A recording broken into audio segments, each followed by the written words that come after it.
আসসালামু আলাইকুম। দেখেন আমাদের আজকে থরে কবুতর গোসল দিচ্ছি।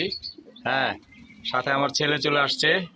দেখেন, আর কিছু মুরগির বাচ্চা আছে, তো ওই আজকে দেখতে আসছে। ওই যে দেখেন মুরগির বাচ্চা। হ্যাঁ আমার ভাইয়ের হ্যাঁ, ছোটোগুলো আমার ভাইস্তার, আর বড় দুইটা আমার ছেলের। ওই দুটো ছোট ছিল, বড় হয়ে গেছে তাড়াতাড়ি।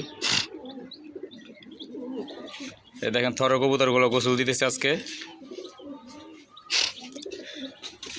হ্যাঁ, এই থরের কবুতরগুলো আপনার পটাশা পানিতে গোসল দিবেন, তাহলে আপনার শরীরের যে উকুন বা পোকামাকড় এগুলো মারা যাবে। থরের কবুতরকে অনেকদিন পরে গোসল দিয়ে ফেলছি। নিয়ম হলো আপনার 5 দিন 4 দিন পর পর গোসল দেওয়ার নিয়ম। অনেক দিন হয়ে গেছে, বৃষ্টি আসতেছিল, এই কারণে গোসল দিতে পারি নাই। আজকে কালকে রোদ উঠছে, সেজন্য গোসল দিতেছে। কালকে গোসল দিছে আপনার পাক্কাটা কবুতরগুলো, আর আজকে দিলাম থরের কবুতরগুলা। এই দেখেন আমার থরের সব কবুতরগুলা। দাদা,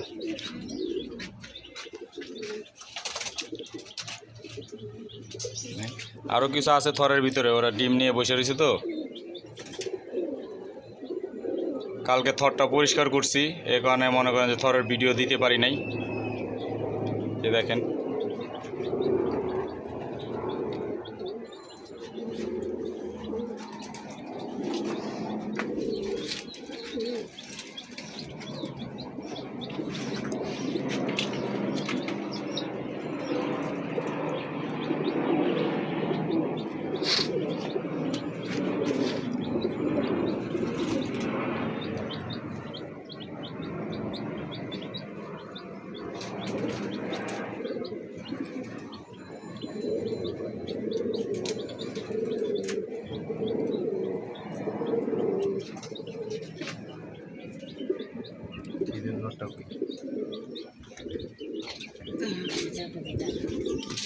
কি করবি কবি ক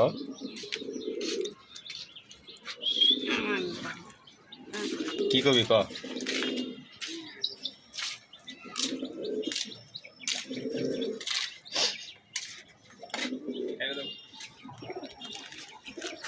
দেখেন আমার উড়ার কবুতরগুলো বামে বসে রয়েছে। আজকে প্রচণ্ড রোদ, আমরা নিজেরা ছাতি নিয়ে দাঁড়ায় আছি।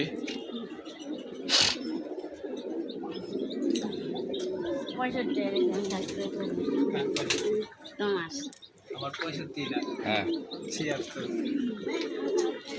আচ্ছা, কি করবি আজকে এই পর্যন্ত। ওই ভিউয়ার্স বলো, আজকে এই পর্যন্ত ভিউয়ার্স, চ্যানেলটা সাবস্ক্রাইব করবেন, বেল বাটনটি অবশ্যই বাজিয়ে দিবেন। সবাই আসসালামু আলাইকুম। আমার ছেলে আজকে বলল সবার জন্য দোয়া করবেন। আসসালামু আলাইকুম।